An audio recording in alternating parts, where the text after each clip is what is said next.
علیہ وسلم کو بھی ساتھ، اور وہ برکہ جو عبداللہ کی کنیز تھیں، ام ایمن جن کی کنیت بھی ہے، وہ بھی ساتھ تھیں۔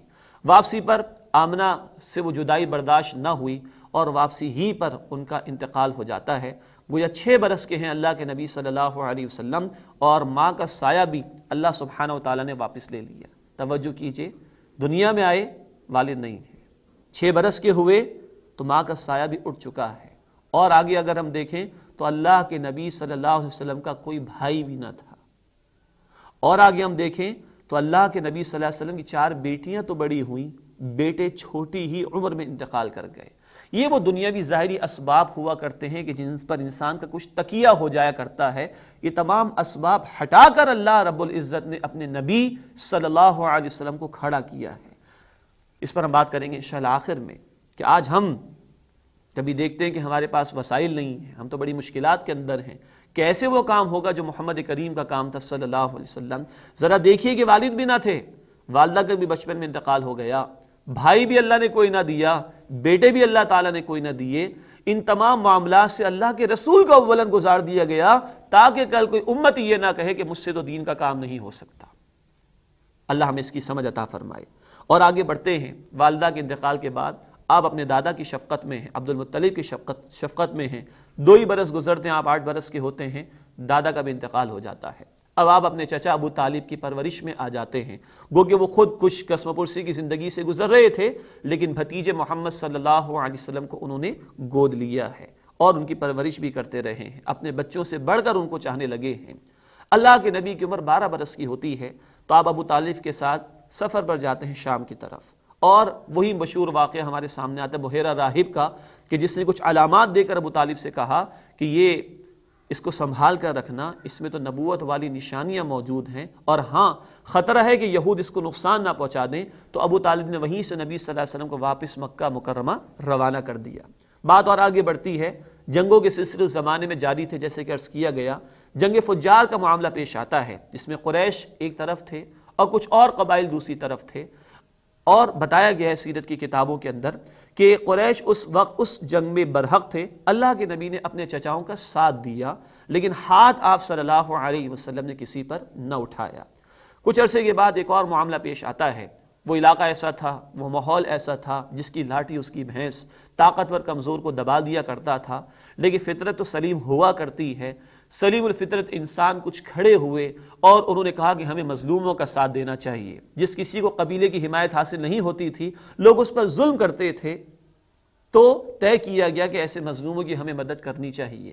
اسی طریقے پر کوئی کمزور ہو گیا، کوئی باہر سے آ گیا ضرورت مند ہے، ہمیں اس کی مدد کرنی چاہیے۔ کچھ لوگ ایک معاہدے کے نام کو لے کر کھڑے ہوئے، حلف الفضول اس کا نام بیان ہوا ہے۔ اللہ کے نبی اس معاہدے میں شریک ہوئے صلی اللہ تعالی علیہ وسلم۔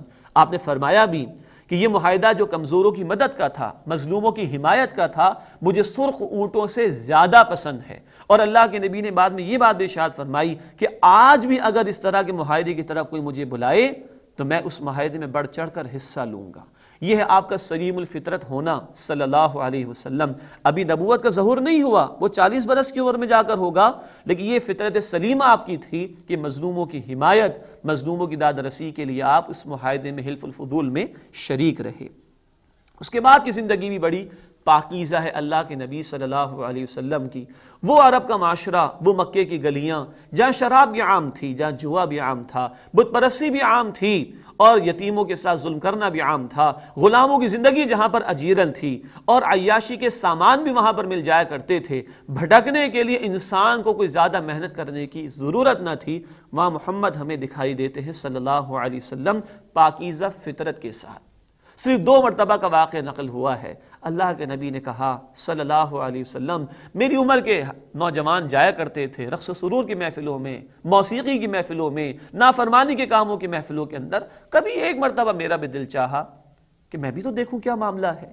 لیکن اللہ کے نبی صلی اللہ علیہ وسلم فرماتے ہیں کہ میرے ساتھ جو نوجوان تھا، میں نے کہا اس کو کہ تم میری بکریوں کی رکھوالی کرنا، میں ذرا دیکھ کر تو آؤں۔ راستے میں چلنا شروع ہوئے ہیں، درمیان میں کہیں نیند کا غلبہ آ گیا، سو گئے، آنکھ کھلی تو وہ معاملہ رقص سرور یا محفل موسیقی کا ختم ہو چکا تھا۔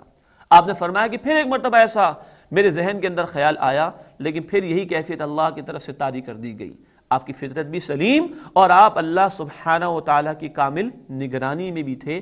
یہ پاکیزہ فطرت اور سیرت ہے اللہ کے نبی صلی اللہ علیہ وسلم کی، جو عین نوجوانی کے عالم میں ہمارے سامنے آتی ہے۔ پھر آپ غریبوں کے ہمدرد بھی تھے، کمزوروں کے کام آنے والے بھی تھے۔ عتبہ جو بعد میں دشمن اسلام بنا، وہ کہتا ہے کہ میں نے کبھی محمد کا پیچھا کرنے کی کوشش کی صلی اللہ علیہ وسلم کہ دیکھوں ان کی سیرت و کردار کیسا ہے۔ کہتا میں ان کے پیچھے چلنا شروع ہوا، ان کے ہاتھ میں کچھ اناج کچھ اور سامان بھی تھا۔ ایک گھر کا دروازہ کھٹکھٹایا تو ایک بڑھیا بہار برآمد ہوئی، اللہ کے نبی نے اناج اس کے حوالے کیا۔ میں اللہ کے نبی کہہ رہا ہوں صلی اللہ علیہ وسلم، لیکن ظہور نبوت ابھی 40 برس کی عمر میں ہوگا۔ اس بڑھیا عورت کو آپ نے وہ اناج فراہم کیا اور آگے بڑھ گئے۔ عتبہ کہتا ہے میں اور پیچھے چلنا شروع ہوا کہ اب دیکھوں کہ کہاں جاتے ہیں۔ اب جو دیکھا تو ایک اور دروازہ آپ نے کھٹکھٹایا، ایک اپاہج بوڑھا شخص باہر آتا ہے اور آپ صلی اللہ علیہ وسلم کچھ اناج اور کچھ چیزیں اس کے بھی حوالے کرتے ہیں۔ یہ ہے وہ غم خواری، غریبوں کے کام آنا، محتاجوں کے کام آنا، یہ وہ پاکیزہ فطرت جو 40 برس میں نبوت کے ظہور سے پہلے بھی ہمیں دکھائی دیتی ہے صلی اللہ علیہ وسلم۔ یہی وجہ ہے قرآن نے اسی پاکیزہ زندگی کو جو 40 برس تک گزرتی رہی پیش کیا ہے مشرکین کے سامنے۔ سورہ یونس کی آیت نمبر 12 میں ذکر آیا فَقَدْ لَبِثْتُ فِيكُمْ عُمُرًا مِّن قَبْلِ أَفَلَا تَعْقِلُونَ، کیا میں تمہارے درمیان ایک عمر بسر کر چکا ہوں تو تم عقل سے کام نہیں لیتے۔ دعوت بعد میں آئی ہے، لیکن اللہ کے نبی کی پاکیزہ زندگی اور کردار پہلے لوگوں کے سامنے آ رہا ہے۔ آپ کو لوگوں نے صادق بھی کہا، آپ کو لوگوں نے امین بھی کہا۔ ابو طالب ایک مرتبہ آپ کے پاس تشریف لائے، کہا بھتیجے تم جانتی ہو ہمارے حالات کچھ قسمہ پرسی کے ہیں، کیوں نہ کچھ تجارت کا معاملہ ہو جائے۔ تو آپ نے لوگوں کا مال تجارت پر لے جانا شروع کیا ہے، اور آگے ذکر آ جائے گا خدیجہ کا مال بھی لے کر گئے ایک مرتبہ رضی اللہ تعالی عنہا۔ لیکن اس تجارت کے حوالے سے بھی ایک واقعہ ہمیں ملتا ہے۔ عبداللہ بعد میں ایک صحابی وہ بنے رضی اللہ تعالی عنہ، فرماتے کہ میں ظہور نبوت سے پہلے کا معاملہ ہے، اللہ کے نبی صلی اللہ علیہ وسلم سے کوئی معاملہ کرنا چاہ رہا تھا۔ ایک مقام پر ہم کھڑے ہوئے، میں نے کہا محمد صلی اللہ علیہ وسلم آپ یہی انتظار کیجئے گا، میں تھوڑی دیر میں آتا ہوں۔ وہ جا کے بھول گئے یہ شخص جا کر بھول گئے، اور اللہ کے نبی 3 دن تک وہیں کھڑے رہے۔ جب 3 دن کے بعد ان کو یاد آیا، کیونکہ صحابی ہیں ہم ادب سے نام لیں گے رضی اللہ عنہ، تو فرماتے میں چلا اور میں نے دیکھا کہ محمد وہیں کھڑے ہیں صلی اللہ علیہ وسلم، اور میں بے اختیار کیا اٹھا کہ مکہ والے بڑے خوش نصیب ہیں کہ تم جیسا صادق اور تم جیسا امین اے محمد صلی اللہ علیہ وسلم ان کو میسر آ گیا ہے۔ بات اور آگے بڑھتی ہے، اللہ کے نبی نے تجارت شروع کی، آپ کی دیانت کا اور امانت کا چرچا ہونا شروع ہوا۔ وہیں پہ خدیجہ تھی رضی اللہ تعالی عنہا، بیوہ ہو چکی تھی لیکن بڑی مالدار خاتون تھی۔ انہوں نے بھی درخواست کی کہ